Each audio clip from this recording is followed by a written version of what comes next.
So I asked the IoP what they wanted me to talk about, and they said whatever I wanted, really, which is dangerous because that was the direction I was given once when I did an In Conversation event with Jay Wilgoose from the band Public Service Broadcasting. And given it was a science convention, they probably assumed we'd talk about his Race for Space album.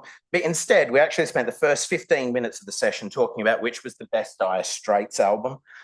If you're wondering, we didn't get to a consensus, but it was concluded that there's no sound from the laptop, which is great. Or is there? There is, it's just very quiet. We did conclude that On Every Street is extremely underrated and doesn't get talked about enough. So with a bit more needling, the IoP said they wanted me to talk about how at Shambles we've been able to reach a non-science audience with our work and how we've embraced science as a culture approach as one of the leading producers of science entertainment in the UK, which leads me to the title of this talk, an incomplete guide to how to talk about science, but not actually talking about science.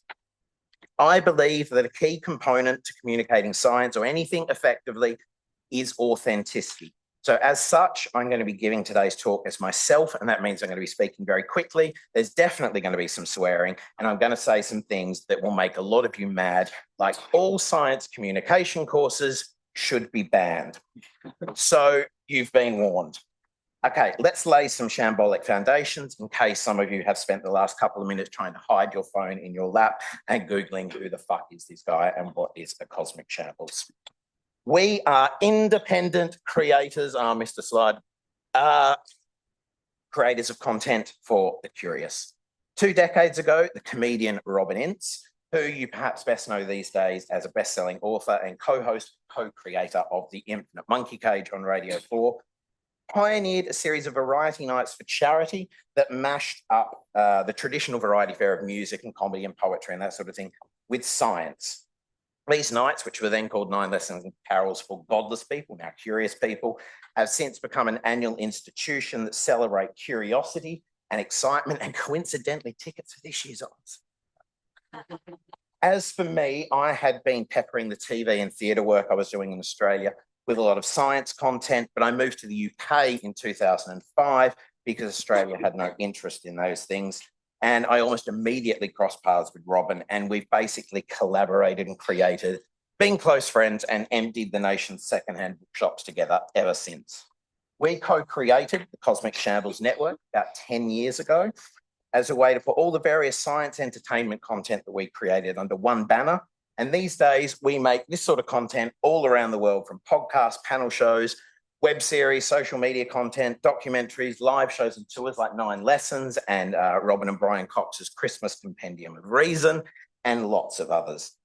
Now, those initial 9 Lessons shows that Robin created out of nothing basically kickstarted everything. It is no exaggeration to say that today's conference, a load of people's careers, mine included, and an entire industry of live science that now includes arena tours of physics lectures, all that comes out of this stupid thing that Robin created about 20 years ago.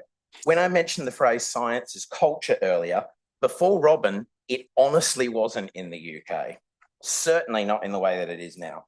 If you want to know a bit more about that long history, there's a documentary called Curious People that you can find on YouTube. And now, as a bit of a rest from my droning voice, here is a look at some of our very serious scientific silliness that hopefully the sound works. I had no cake before doing this, which is a mistake, because I think I've got something in my teeth there.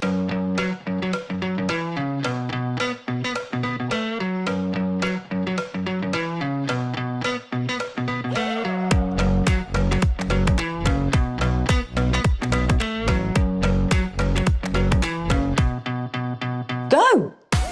Blows your socks off, you know, eyes are wide open. The thing that you're not seeing here is, while you're operating the arm, the entire world is turning by behind you. This guy's running around with a long scarf and bag of jelly babies. We saw that with Liz Truss, reshaping her government to entirely reflect her point of view, which was a barking mad one. Sorry, that was very loud, that scream, wasn't it? I didn't know I had it in me. I've got a sofa full of stuffed toy sea creatures and an entire box of science experiments, and I don't have any kids at home. They're for me! There's no structure, you know that. I can honestly say I've never once stolen a yam. Wow! It's built in to to the way our universe is structured. This is the Atlas experiment. Your high-tech tea tray. We've been stopped twice by weasels. Giants, not necessarily big, sometimes snakes for legs. You're welcome. So we're looking for extra dimensions, we're looking for supersymmetry. Can we just go back to the soup drinking? I had to have my ears syringed. Oh, this is fun! To the telescope!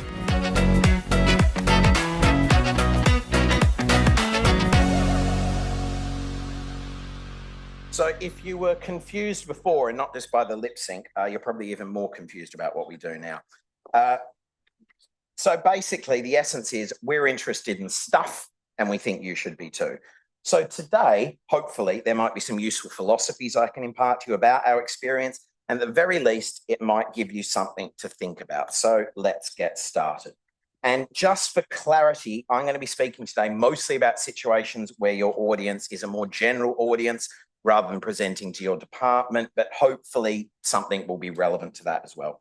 So these are my 9 lessons for science communication. I'm going to start with the biggest lesson, and then I'm going to end with the single most important one. Lesson 1.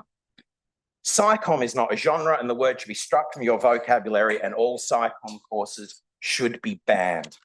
Start strong, right?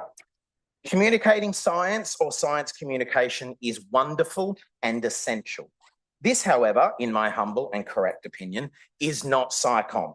SciComm has become a genre unto itself, which I think is doing more harm than good. SciComm is that thing where you're taught the correct way to communicate science. Now, I know I said I wasn't a scientist, and so you might not be expecting me to get too technical, but I do want to use a scientific term here that comes from my world of biology that describes this school of thought. We don't have history comm or art comm or sport comm or lit comm. So why the hell do we need SciComm? And the answer is we don't. Now, you might argue the opposite, that we do need something like history comm. Well, we don't, and you're wrong. You might also say that it's a portmanteau of 2 words, and again, you'd be wrong, because if you watch someone communicating science and then someone doing SciComm, there is a world of difference. To me, SciComm is a cookie-cutter way of presenting science. There is a particular rhythm and a cadence to it, a rhetorical question, a fun fact, an attempt at a joke, and a very serious point. Rinse and repeat that ad fucking nauseum. Much like a hack stand-up that doesn't write, oh, there's a definition for shit. Much like a hack stand-up that doesn't write their own material, it lacks passion, and most importantly, it lacks authenticity. If you take away one thing from this talk, I hope it is this: nothing trumps authenticity. You have to mean what you're saying. A perceptive audience can see straight through it if you don't. They will tell that the speaker picked the subject just because that's what was trending on Reddit this week, or they suddenly really care about this topic because that's what this round of welcome funding is targeting. I'm guessing that many people like myself in their mid-40s had their first encounter with science communication through either David Attenborough or Carl Sagan. Neither of them had any training in how to present science. They were just themselves talking about the things they love, were knowledgeable about, and then wanted to share, not to tell us about, but to share with us. If I show you just this picture of this scene, I'm betting half of you start to smile, because that is how you communicate ideas, not via a faculty-approved set of points that you can set an exam on later. One of my favourite people I've worked with over the last 15 years is the physicist and oceanographer, Dr. Helen Chersky, who the IoP actually awarded the William Thompson Lord Kelvin Medal and Prize, great snappy name, guys, back in 2018. When I see Helen talking about physics and the ocean and the environment, it's because she cares deeply about it and wants you to share in that passion. Her desire to impart her excitement and knowledge is so much more important than any pre-approved techniques that she could do it with. She hasn't had any public speaking training. I want to show you a brief clip now of a film we made that's probably going to have the lip sync out, that we made with Helen a few years ago about the rise of electric motorcycles, both sport and transport. I wanted Helen to present this film because she cares almost as much about the environment as she doesn't care about motorcycles.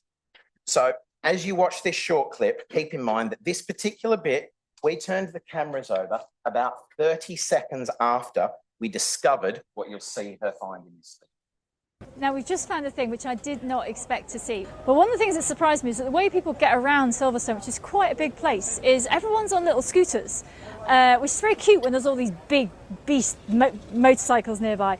But here, what we have found is this little row here are electric scooters. They're not all plugged in now, but this is clearly a charge station. And what's happening is that people are, when they need one, they are taking a little electric scooter, they are scooting off around the circuit, and then they bring it back, and presumably overnight they're going to charge.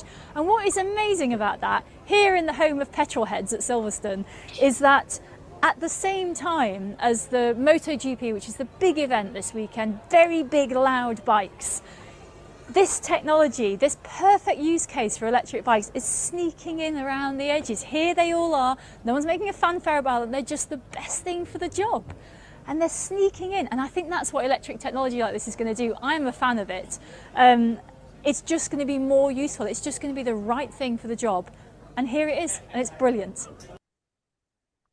So if that 60 seconds was done as SciComm, it would be entirely different because it breaks basically all the rules that you're taught in a SciComm course. She repeats herself repeatedly. She stumbles on words. She pauses to think in real time. But what it does have in spades is Helen's authenticity. Her genuine surprise and enthusiasm alone tells the audience why this matters. It's infectious and it makes you want to go on the journey that she's going to take viewers on for the rest of the film. And it's natural, which is so much more important than making sure every word is perfect from a multi-department approved auto cue. Now, clearly, I am reading most of this. Shouldn't I practice what I preach and do it off the top of my head? Well, for me, my more authentic voice comes out in writing, not presenting. When left to my own devices on stage for an hour, there's likely to be diversions into debates about private investigations versus twisting by the pool, and no one wants that. Just because it's scripted doesn't have to mean it's performative and fake. It doesn't mean edit out all of your stumbles. I love that John Oliver is someone that doesn't do this. His shows aren't clean, they're messy. His stumbles are all in there, even though there is an auto cue and he could retake it as many times as he wants. Be sure you're writing for yourself, not a character. If it's for screen, a good producer or director will mold that material to fit you, not the other way around. Don't let them do that. There's many SciCommers I've seen and know that are entirely different people on stage than they are off. Don't do that. Don't be a performer. Don't do a performance. Don't have a SciComm personality unless you're literally meant to be acting. Because communicating science effectively to an audience requires experience above all else. No coaching or a course, because if you know your topic, all you're really doing, and here is another technical term, is talking. Presenting is just talking, but with an audience. Most of you, I imagine, talk to people all the time. So just do that in your own voice. SciComm is all too often taught as a package or a style or the most effective way to do it. And I know it is because I've spoke to people who've done these courses and I've seen the product of those courses on stage, trying to mold all the students into one size fits all box of communication. If you go to a science festival and watch a bunch of speakers, you can tell the ones that have done a SciComm course, not because they're the best, but because they're all the same. It's a Wikipedia article with inflection, a high school demo in a lab coat, scripted fake excitement. Nobody says wow more than a science presenter who doesn't mean it. My slightly hypocritical point, obviously, as I stand here giving a keynote speech about lessons for science communication, is that science communication, like stand-up or comedy or improv, it's not a thing that can be taught. You get better at it and you can tweak it and you might get some tips on how to arrange a PowerPoint, but fundamentally, the only way to do it is to do it and fail and then gain experience. Also, accept that some people are just going to be better at it than you, and that's fine. And learning SciComm isn't going to change that. If you need to stick to a strict SciComm formula in order to communicate your science, here's another idea that might get me vaudeville hooked off this stage. Just don't. Let someone else do it. You don't have to communicate your work. I will come back to that. Everyone calm down. Just to dig this hole a little bit further, here are some quotes from some unnamed courses that teach science communication that I'd like to rant about. These are not techniques to be taught, they're sales pitches. They're the science communication equivalent of a real estate agent calling a home a waterfront property as a way of saying it's next to a sewage dump. All of this makes me very cross. To rattle through them, firstly, not all audiences are going to be receptive to your material and research, no matter how you present it, and that's 100% okay, and it's dishonest to suggest otherwise. As for the final two, you can't teach someone to be funny because humor is subjective and it has to come from yourself. Otherwise, it becomes this weird, soulless, inauthentic thing and just really awful. Don't think my talks are boring. I need to be funnier, because you don't, because funny is not the opposite of boring. As for improv, literally any good improv person will tell you there's no technique that can be taught that unlocks your natural hilarity or an ability to act natural. Yes and isn't a trade secret. It's a fancy name for listening. Stand up, improv, science communication is all about finding your voice by doing things over and over and over and not trying to craft one that is deemed correct in 12 weeks for the discounted price of £349. Besides, if you try yes-anding Heisenberg's indeterminacy principle, it goes against everything it stands for. It doesn't even make sense. Think about it. Lesson 2, if you are interested, your audience will be interested. I don't really believe that Richard Hammond cares about bridges, but Nat Geo pay him to pretend to. I really do believe that Matt Parker cares about triangles, though, because he does, and it shows regularly at dinner with strangers sometimes. I didn't get into this career for any reason other than it excited me. I wanted to share the stuff I'd found out about with people because they might think it was fun and interesting too. And the same is true of Robin in a clip that's not playing. That's fun. It's just him jumping around anyway. He started 9 Lessons because he thought people would find science stories just as interesting as a stand-up routine. And he was right, because if you show people interesting things, they will be interested. If you've ever seen Robin live on stage, it is a whirlwind of excitement. His ADHD mind is so full of things that he wants to share. He usually shares about 5% of one idea before launching into another. And it's infectious, not ineffective. And it's completely natural because the line between on-stage Robin Ince and off-stage Robin Ince is non-existent. For me, I was acutely aware that other people would be better at this front-facing bit, so my joy and skills were giving them a platform to do that. Cosmic Shambles started like this, not with a business plan or a 5-year plan, and we still don't have one. And we never will, much to the fury of our accountants. We've grown from just 2 idiots to multiple idiots, but our philosophy remains the same. Share interesting things we find interesting in case you might be interested too. This is how 9 Lessons works. We'll have about 30 speakers a night doing 7-minute slots. If you didn't find one speaker or performer interesting, you might like the next one. But rest assured that each and every person on that stage will themselves be interested in what they're saying. Our associate producer, Melinda, has called this scattershot approach a tasting menu. And so it might lead you to question how we actually decide what we're going to work on next. As such, I'm going to let you into a secret of how a Cosmic Shambles documentary is made in the pre-production.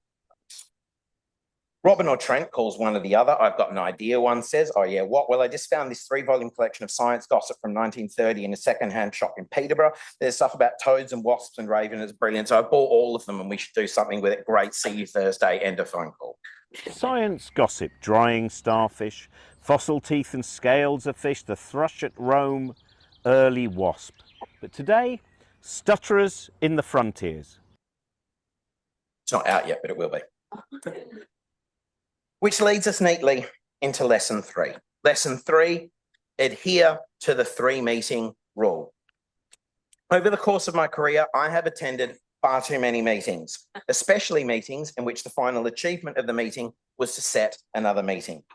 Many, many years ago, I settled on an unwritten 3-meeting rule that states at the end of a 3rd meeting about a project, if there's not a clear plan of action to start doing the project without the need for another meeting, I'm not going to be involved in your project. Does this mean I've probably missed out on loads of great opportunities? Almost certainly. But does it also mean I've managed to create 100 more projects than I would have otherwise if I was stuck in those meetings? Definitely. I appreciate that for many people, especially those starting out, meetings can feel like a safety blanket. That if you plan everything out, there can't be any surprises when you start working on your talk or the event or the film or whatever it is. And obviously, this is patently untrue because there is always something you haven't thought of. Trust me, as a person with clinically crippling medicated anxiety, no matter how many worst case scenarios you can imagine happening, the one that happens will be the one you haven't thought of, and you just have to fix it on the fly. For example, no amount of planning or briefing or health and safety paperwork prevented a hydrogen-filled flammable pig balloon escaping into the rafters during a 9 Lessons show, nestling next to a hot spotlight, meaning the entire show had to be cancelled and the entire building and theatre evacuated. During the COVID period, we cancelled over 150 live shows. No amount of planning could have seen that. Imagine if I'd had 50 meetings for a show that didn't end up happening because of a wet market I had no control over. Likewise, as soon as lockdown hit, we pivoted, and the award-winning Stay at Home Festival was conceived and launched within 72 hours of lockdown being hinted at. We were the first company out there doing anything, and we were doing 2-hour-long shows every day with all manner of guests, performances, science Q&As, chat shows, performances, music, everything. It started really messy and it just got a bit more polished as we went along. But because we didn't have to have 98 meetings about it like the late shows did, we were there from literally day zero. A number of people that have told us that those shows that we did every day for over 12 weeks were literally life-saving genuinely makes my heart swell. We also used them to raise over £50,000 for venues that would have otherwise closed down. And we did it because we had to, by which I mean in our unscientific souls, we had to. We couldn't just sit around and moan or wait for permission or have meetings about the best way to start. We just got on with it. And that whole thing ended in that live online 25-hour edition of 9 Lessons I mentioned. That would have never made it past a proposal meeting number 1. But it was glorious fun. The planning was extensive, but it was part of the doing. There were about 12 of those whiteboards during the show. The doing phase is also how you can get experience and find your voice. I appreciate that this can feel intimidating and vulnerable, but I really think it is the best way. So volunteer for a festival panel. Start writing something, film something on your phone. It might be shit, but you'll have learned something, even if all you've learned is that that was shit. 5 more meetings wouldn't have made it less shit. You just would have found out that your idea was shit later, thus stopping you starting the next thing, which might be less shit. Always be doing. This is one of the key reasons that Shambles has remained and is proud to be an independent production company. We aren't beholden to anyone except our audience. Because of our authenticity, our audience has grown to trust us. They fund basically all of our projects through Patreon or buying tickets to our shows. We don't need to worry about commissioners or advertisers, what they'll think, because our audience is our funding body. Trust me when I say this is not the way to endless riches. It is, however, fulfilling and eventually financially sustainable. Working this way around is also a great way to build your community of fans and supporters and audience. I'm proud to say that 9 Lessons has genuinely resulted in multiple marriages of audience members and loads of people returning to university as adults. You might say that that's all well and good for us, and yes, it is, but the truth is we've arrived in that situation precisely by following the lessons that I'm laying out today. We just had to work it out as we went, but I'm trying to give you a cheat sheet today for free. So if you do like the sound of any of this, you can sign up to the Patreon, do it on your phones now. I don't mind if you do that right now. If you're after practical tips on how to get started, I'm sorry to disappoint you. I'm not going to go into any of those details because there aren't any. You've got all the things you need to start creating engaging science content already. If you've got Google and a voice and a phone, that's a great start. The experience bit obviously only comes with time. So if you build it, they might not come, but at least you'll build something.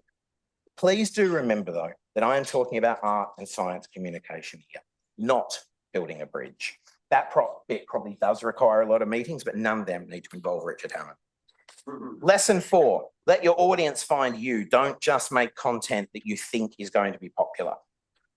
This is something that no commissioner is ever going to tell you because it makes them break out into hives. They want something that targets a specific demographic. But the truth is, these demographics don't exist. They're just made up so you can present an advertiser with a spreadsheet that looks impressive. Your audience is potentially everywhere and everyone, but it won't be everyone everywhere. So find your audience organically. Don't try and shoehorn yourself into one that already exists. You can't make everyone care, so don't try.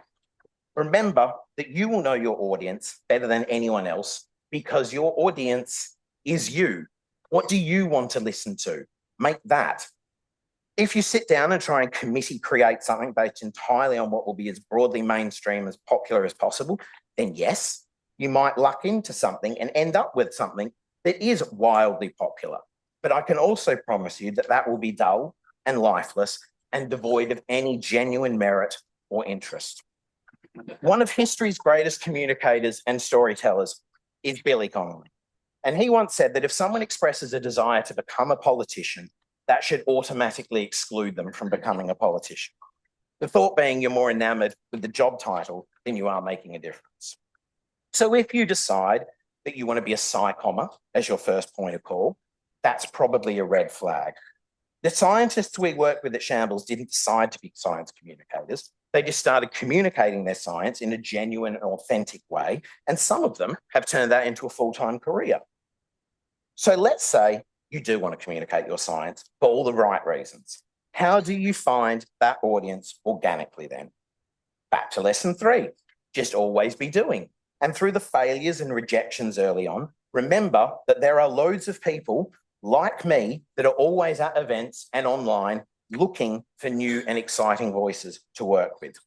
I literally emailed someone on Monday this week who I've never met to ask them to come and do a spot at 9 Lessons this year because I saw a talk of theirs online that had been seen by less than 200 people, but I thought was really interesting. And now they're doing a spot at 9 Lessons this year. The famous faces that we work with weren't always so either. We were making the same sort of stuff for the same people we do now back in 2006. That's when Helen Chersky was still 6 years away from her first TV appearance. Matt Parker was still a full-time school teacher. And Robin was the support act for a comedian who these days is paid millions by Netflix to be a transphobe, praised by Nigel Farage. What a wonderful person he is. Our shows have always featured a bunch of comedians, performers, and scientists that you've never heard of now. But the next Helen Chersky or Brian Cox might be doing 9 Lessons this year, so you should probably get tickets now, just in case. The first time that Brian walked on stage at 9 Lessons, Robin had to explain to the audience who this new upstart floppy-haired former keyboard player was because no one knew who he was. He was unknown. For a more recent example, this is Sophie Galpin. She's a superb multi-instrumentalist we've worked with since she was 17. She's played 9 Lessons about 4 or 5 times, but sadly, she can't join us for this year's show as she's on a world stadium tour with some random called Dua Lipa. So when you book a talk or make a video or write a blog, maybe 3 people will watch it or read it and maybe 1 million will. But that shouldn't alter your output other than maybe doing something different with your YouTube thumbnails, but I don't understand that bit. Someone does that bit. Also, I want to pick up an earlier point where I said that there's no law that you have to communicate your science either. There's likely people here today or watching online who are looking for help in communicating their science because they've been told by their department heads that communicating science is just as important as the science itself. That is bollocks. Peter Higgs wasn't out doing arenas. The man was eating soup and trout when he won the Nobel Prize and didn't even know. He didn't have a duty to be on camera just because he was Peter Higgs. Honestly, it's fine. If you're doing great science and don't feel like you want to get up in front of people and talk about it, it's fine. Communicating science should be a thing you do because you enjoy it, not because you're forced to by an outreach quota. So if you do happen to unlock the secrets of dark matter in your research, yes, we probably want to know about it, but you don't have to tell us if you don't want to. Send an email to Lucy Green or John Butterworth and they can do it and you can go to the pub. Also, and by God am I glad you're all sitting down for this bit, people don't have to care about science if they don't want to. Now, I want to be really clear here. I'll take a drink before I do this important. It is very important that people are educated to have the skills of scientific reasoning and thinking so they can process information about important things like climate change and vaccines, and therefore have trust in the scientific process and scientists themselves so they can act and vote accordingly. Because when they don't have that, this happens. And this is very, very, very, very, very bad. But equally, just because they don't own a copy of a brief history of time doesn't make them David Icke. Part of our job as communicators of knowledge is to be self-aware enough to know that educating people about fossil fuels is essential, but most of the time knowing about up quarks and down quarks is just a hobby. And so we should treat the presentation of that to people as such. There's no magic bit of PR, no silver rule, that's silver reel on Instagram that is suddenly going to make you incredibly popular. Those days of social media are long over. At Shambles, oh, that was a slide of Clara who's on later, but I cut that bit and I forgot to cut the slide. Anyway, Clara's great. Go listen to her talk. At Shambles, we have a core audience that has thankfully grown over the years. We still do loads of small shows like this in small rooms and bookshops. And we do documentaries and videos that have only a few hundred people watch it. But we also fill out the Royal Albert Hall and have documentaries seen by hundreds, thousands of people. We've made things we thought would be extremely popular and weren't. And we've made outrageously stupid videos that we figured no one would care about and had millions of views. You have to ask yourself the question, would you rather speak to 200 enthralled and engaged people or 2,000 disengaged people? To me, the answer is always the first, because that has the potential to grow into 2,000 or 5,000 enthralled and engaged people, whereas the latter is only going to shrivel when the next big thing comes along. Our big trade secret is that we approach a small art centre show and one where we have to fork out $100,000 up front to book the Albert Hall for a Thursday night exactly the same way. Make sure you make what you want to make and trust that your audience exists. The most scientific thing about this whole caper is that in both communication and the lab, experiments will often fail. But be persistent and be patient, because niches exist, as evidenced by the couple of people that laughed at a Dire Straits callback.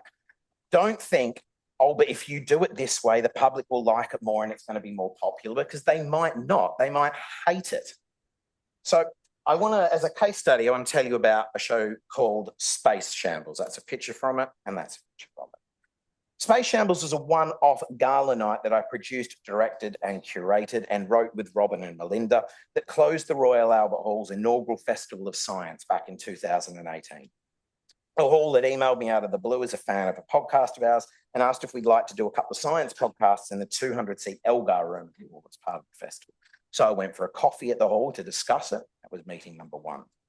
We agreed to do 2 podcast recordings, and during a conversation there, they mentioned that they were still working out what they wanted to do for the final night of the festival, but it was probably going to be like a screening of Star Wars with an orchestra or something. And I said, yuck, why don't you give me the main hall for the night? And they quite rightly asked, what are you talking about, given we'd met 35 minutes earlier? I said, on closing night, just give me the main hall, the one with the 5,000 seats and the organ and all the other stuff. We'll do a space-themed variety night. It'll be great. This junior staff member was quite taken aback. And so a week later, I came back for a second meeting with the creative director. Now, I had just a week to think about this really important meeting. So I came prepared with a whole bunch of spreadsheets and diagrams and a basic run order and proposed guests. And of course, I'm kidding, I bought a reusable coffee mug and an iPad. Me and the creative director spoke for about 2 hours. We bounced some ideas around. I rang some people as we sat at the table, and I discovered that he had the same ethos as me. What mattered most, this seemed like the thing that we should be doing for a science festival. And there wasn't a third meeting. At no point planning that show, which was one of the biggest, maddest things we'd ever done, did I think, how do we tailor this to a Royal Albert Hall audience? I thought only, how do we do the best Shambles show in this space? And so 7 months later, amongst much other chaos, The sold-out audience watched the lunar module pilot from Apollo 9, Rusty Schweickart, stand on that stage and play a version of the 1970s arcade game Lunar Lander, recreated with lasers, built into a replica of the Eagle module, and then we lowered an apple pie from the centre of the dome to create a giant pendulum so Space Station Commander Chris Hadfield could calculate pi using a pie. The show was uniquely us. It was like nothing that the hall had ever seen, and we gained loads of new fans thanks to that show. And I dare say we wouldn't have if we'd done the correct and safe show for that audience, the one that was supposed to be there for a science gala at Albert Hall. One review, I think, summed up what we were going for perfectly. A glorious mess of laughter, science, and song that there wasn't any discernible start or end to, just a constant stream of bonkers and brilliant stuff. If you show people interesting things. Now, I appreciate this is much easier for me to say, to stand up here and say, stand your ground and be confident in these situations, given that I am a straight white cis male. Trust me, I get that. Which is why we work hard on our shows to make sure that we can use that historically unfair advantage we have to put more diverse range of speakers and performers on stage at these events, to raise their profile and showcase their skills, so hopefully they too can later tell commissioners and festival organisers to get fucked and do it their own way. Once again, to the chagrin of our accountants, part of the aim of Shambles is kind of to put ourselves out of business by internally creating competition for market share. Lesson 5, entertainment is not a dirty word, because everything is entertainment. The only reason that you will willingly watch or listen to anything is because it's entertaining. Entertainment's become a dirty word in serious topics. People think it means razzle-dazzle, dumbing down, or pandering. It doesn't. It just means engaging. No one is asking you to put a slapstick routine in the middle of your lecture about supersymmetry, but that is a bad example, because that's an excellent argument. As I've said earlier, by understanding that your particular branch of science is actually just an entertaining hobby for a lot of people, you will be a better communicator and you'll elevate your subject. That was my problem with the criticism of my eukaryotic gnome paper, or story, let's be honest. The science was sound, I got a good grade, but was told not to do that again. And seriously, why? I know for a fact that that tutor was still talking about it 3 and 4 years later. Was he talking about any other random student paper that semester? If the science is sound, why wouldn't you present it in a less dull way? How is that lessening the science? So I want to have a look at the work of Ken Burns for a minute. One of his projects is a documentary series on jazz.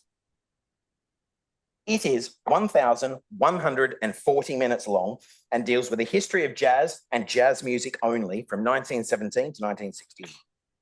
When it was first released in the US, an average of 10.3 million Americans watched each episode. As a fan of jazz, I'll tell you this, not that many people like jazz enough to watch 1,140 minutes on the history of it that basically ends before it gets to the point with anyone you've ever heard of. It did well because it was entertaining and interesting. The story was told with passion and care and craft. It didn't need flashy bells and whistles, except for that in the jazz. But 10.3 million people don't watch 1,140 minutes of jazz history unless it's entertaining. The same is true of physics or genetics or chess or whatever. This is Brian and Robin on stage at Wembley in front of about 12,000 people. Why the hell would you go to a physics lecture if it wasn't entertaining? 12,000 people all up and down the country. The answer is they wouldn't. And it wasn't dumbed down. It was some really hard physics. But because the most challenging information can still be entertaining, of course. It's why some people prefer The Wire to Love Island. It's the presentation of it is still a type of entertainment. And finding that balance is something you only start to feel natural with the more you do it. You're going to fail a lot, and that's going to suck, but it will be worth it. You have to remember that it's 2024 and everything is immediately accessible. So you're competing against everything for attention with your talks and videos or whatever. If you're not entertaining, why is anyone going to choose you over Netflix or Disney Plus? Lesson 6. No one gives a shit how smart you are. Robin has said he's often honoured to be the biggest idiot in a room, and that is a lovely feeling because it means that there's so much more that you've got to learn. An audience doesn't want to be lectured, even at a public lecture. If you've got a doctor before your name, we as an audience have already assumed you're probably kind of clever, so don't show off about it. It's gross. Don't just point at equations because you think it makes you look cool. Michael Gove once infamously said that the UK has had enough of experts. This is obviously stupid, but what I've certainly had enough of is experts who spend most of their time telling me how much of an expert they are. An expert is just an idiot with more experience about one thing. And science isn't magic, so scientists shouldn't be portrayed as wizards. That said, Alan Moore is an actual wizard who knows an awful lot about quantum physics. So I'd suggest using phrases like, you might already know this, but I think it's fascinating, as a way of leading into something that you think might be beneath you or your audience. This checks that they're okay.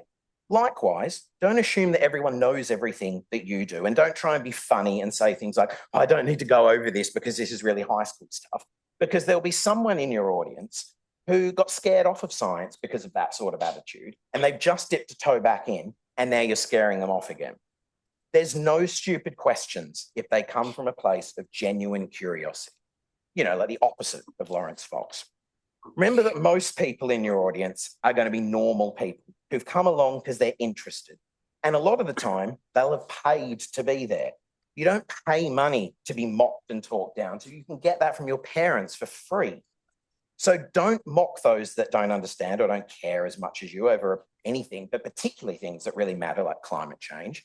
Just use that secret technique I mentioned earlier called talking, because good, effective science communication doesn't have to come from a stage or a screen. It can come over dinner or a coffee. Science isn't about being right. It's about being the least wrong with the current set of information. Treat your talks, your shorts, your articles the same way. It's not about you being the smartest person in the room. And even if you are, no one cares. Science gets better with more experience in experiments, and so will your communication. You can't act the all-knowing physicist when none of you even know what 90% of the universe is made up of. We all know that dark matter is just your made-up word, so don't act like you know everything. Lesson 7. The best way to talk about science is not necessarily to talk about the science. Drive to Survive, popular Netflix show set in the world of Formula One, but it's not actually about Formula One. It's a soap opera that's got cars in it. The human element drew in a non-traditional F1 fan, and now the viewership of F1 races and interest in that sport writ large has increased massively thanks to that show, and that audience has stayed with the sport as well. So it should be pretty clear where I'm going with this. Humans, funnily enough, like human stories. Part of what we've worked hard at Shambles from day one and had great success with is taking scientists out of their literal and metaphorical lab coats. Science is done by people. Scientists are people capable of making mistakes and are full of stories. They're not mythical creatures with knowledge that we can never dream of understanding. They're you and me. Not me, but you know what I mean.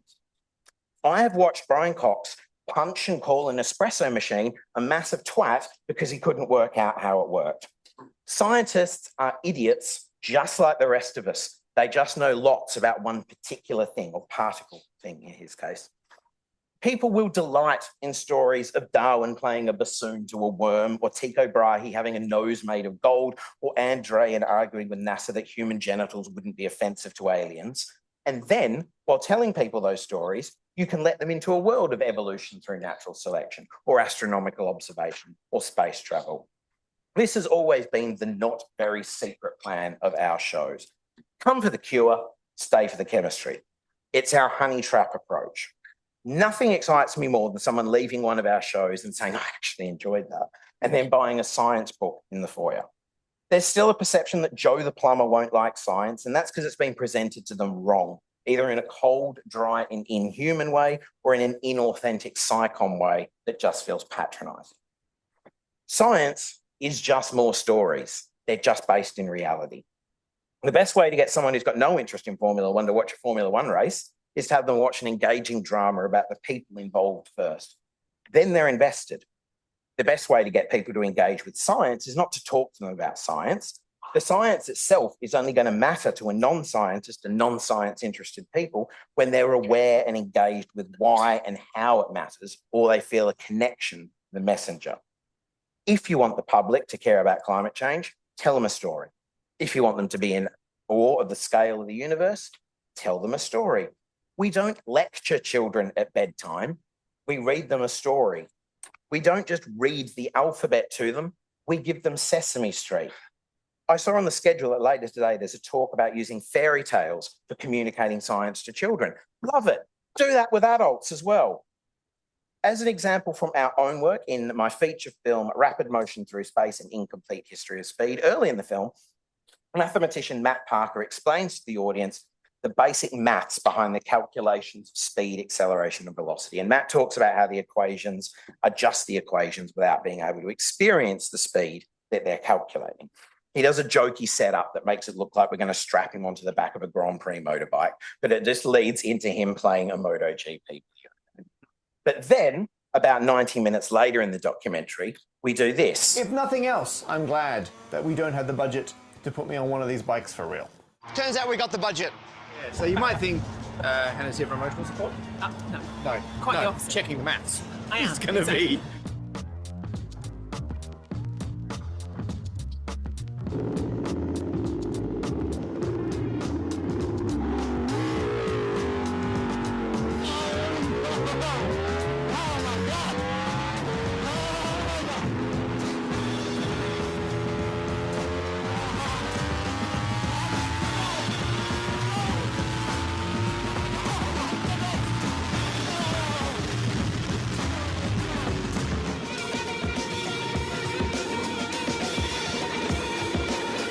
Okay, that is the single most terrifying experience of my life, past and future. Oh my God, I can literally see through time.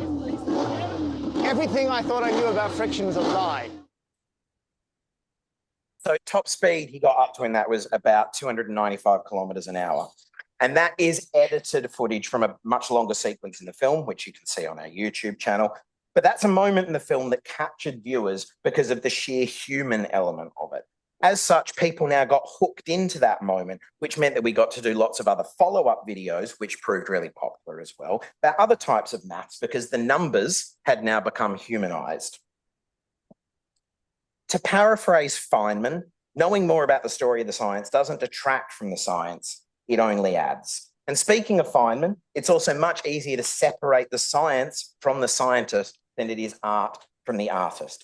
It's pretty difficult to listen to a Smiths record anymore or read The Sandman or watch The Cosby Show because that art can't exist without the artist. But quantum theory still exists outside of Schrödinger, almost certainly being a pedophile.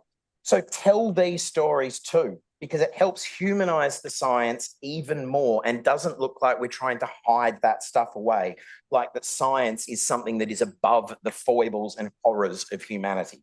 It isn't. The best way to talk about science is to not just talk about the science. Lesson 8, your audience attention span is not infinite.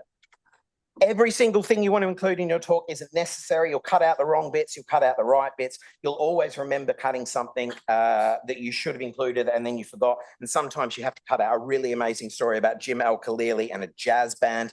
But the most important thing is to try and stick to time, even if you're failing because of some tech. Events have time limits and so do people's attention spans. For example, this isn't even one of the real lessons. It's just filler because the original lesson 8 was about online interactions, but that means I would run well over my allotted time, but my point still stands. Another quick tip on that for live events, don't do live Q&As.